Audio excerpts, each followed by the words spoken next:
Kapag sa pamilya po ay merong dalawang components sa pamamahala ng pamilya. Ang isang component diyan ay yung disiplina. At ang isang component ay yung inspirasyon. Kumbaga, kung titingnan natin, mas magandang yung sinusunod ng mga anak, yung mga magulang, hindi dahil takot sila, kung hindi dahil mahal nila ang kanilang mga magulang. Ngunit, bahagi ng yung pagmamahal na yan ay meron ding disiplina at yun yung istruktura. So, sa istruktura, nandiyan dyan yung mga, ano ba yung mga agreements, ano ba yung mga polisiya, ano ba yung mga dapat sundin. So, yun yung istruktura. Pero, ang pamilya ay hindi mabubuhay doon sa istruktura lamang, hindi masusustain.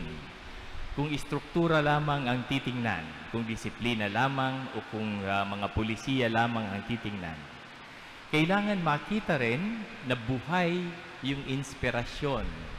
At yung inspirasyon na yon ay nakaugat sa pagmamahal. Ang istruktura din ay kailangang nakaugat din sa pagmamahal. So yun yung the tie that binds. So kapag tiningnan po natin sa mga organisasyon, sa korporasyon, sa ano-ano mang mga human system, ay itong dalawang component na ito ay napakahalaga. Yung istruktura at saka yung inspirasyon. Halimbawa, kung titingnan natin sa isang kumpanya, sasabihin natin na dati ang mga empleyado, sabi nila, we don't have to like each other or we don't have to love each other in order to work together. So, kung may deliverables, kailangang i-deliver. Yun ang thinking ng mga empleyado at ng mga managers. Pero, yung ganitong attitude ay hindi nagtatagal ang isang kumpanya o isang human system. Bakit? Kailangan ng inspirasyon. At yung inspirasyon na yon ang nagpapatatag sa istruktura. At yung istruktura din ang nagbibigay ng katawan doon sa inspirasyon. So kung titingnan po natin, bakit ko ito sinasabi, bakit ito ang aking simula, sapagkat gusto kong makita natin na ang simbahan ay ganun din. Isang human system na kung saan nangangailangan ng kasiguruhan doon sa istruktura at kasiguruhan din doon sa inspirasyon. At yan ang rason kung bakit sabay ang kapistahan.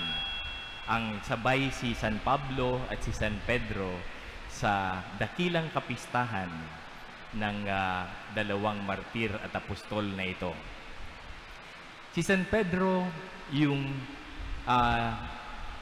kumakatawan sa istruktura ng simbahan.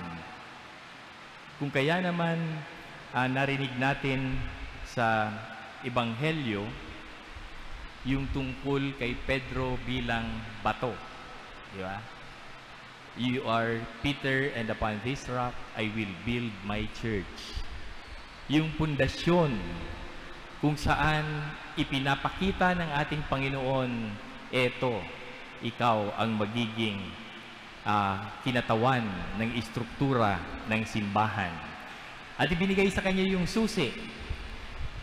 Yung susi, alam ng mga rabay sa ancient Jewish tradition na ang susi ay tungkol sa batas. Ang susi ay tungkol sa mga pulisiya. Ang susi ay tungkol sa istruktura. Kung kaya naman, yung susi rin ang simbolo kay Pedro upang pangatawanan niya ang istruktura ng simbahan. So si San Pablo naman Ano ba si San Pablo? Si San Pablo ay bago siya naging Kristiyano, siya ay persecutor ng mga Kristiyano.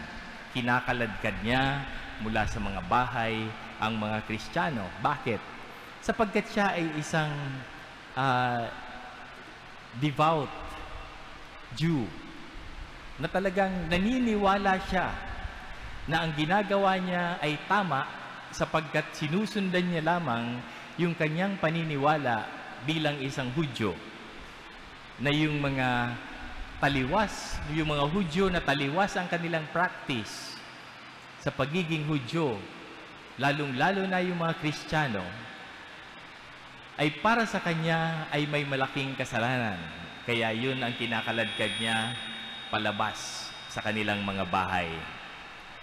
So, nung magkaroon ng conversion si San Pablo, ay mula noon yung on the road to Damascus, nakita niya si Jesus, nagpakita sa kanya, at mula noon ay nag-iba na ang kanyang pananaw at sinundan niya si Jesus at yung kanyang mga aral.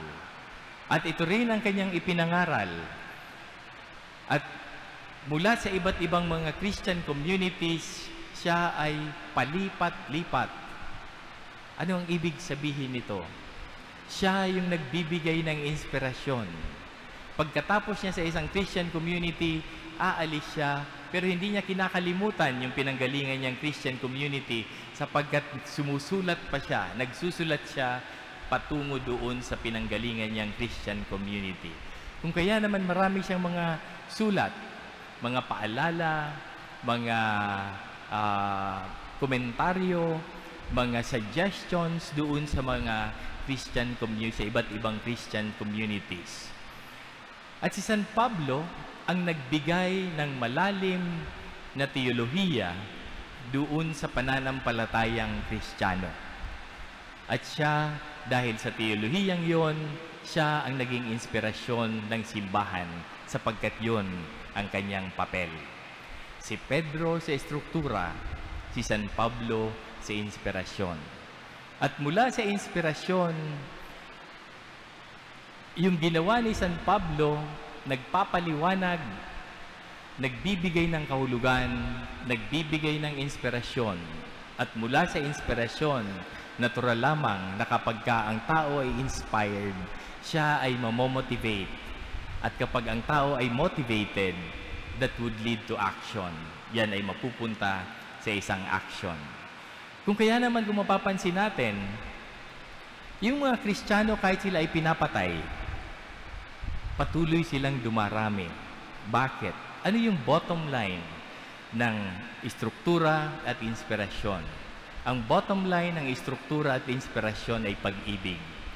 So, si Pedro, siya ang itinalagang leader ng mga apostol. Pero ano yung sinabi ni Jesus sa kanya? Pedro, mahal mo ba ako? 3 beses na tinanong siya kung mahal niya si Jesus. 3 beses ding umoo si Pedro. Sapagkat bilang leader, kailangang siguruhin na kahit na siya ang kumakatawan sa istruktura, kailangan meron siyang pagmamahal sa Panginoon at sa kanyang mga tupa. Si San Pablo naman ay yung kanyang inspirasyon na ibinibigay ay nanggagaling sa malalim na pag-ibig sa Diyos at sa simbahan.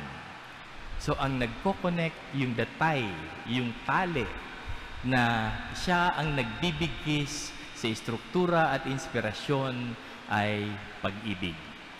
Kung kaya naman mga kapatid, ang kapistahang ito, ang dakilang kapistahan ni San Pedro at ni San Pablo, ay isang napakalaking kapistahan sa simbahan na nagpapaalala sa atin ng 2 mahalagang component ng buhay ng simbahan, istruktura at inspirasyon na inuugnay ng pag-ibig. At yan ay Trinitarian, kung titingnan natin. Bakit? Ano ang Trinity? The Father is the lover, the Son is the beloved, and the Holy Spirit is the love that binds the Father and the Son. At yung pag-ibig na yon ang nag-uugnay sa struktura at inspirasyon. So mga kapatid, sa pagpapatuloy natin ng Eucharistiyang ito, ipanalangin natin ang simbahan, ipanalangin natin ang ating mga sarili, na sana ay lagi nating titingnan ang dalawang bagay na yan, na kinakatawan ni Pedro at ni Pablo, ang istruktura at ang inspirasyon na inuugnay ng pag-ibig.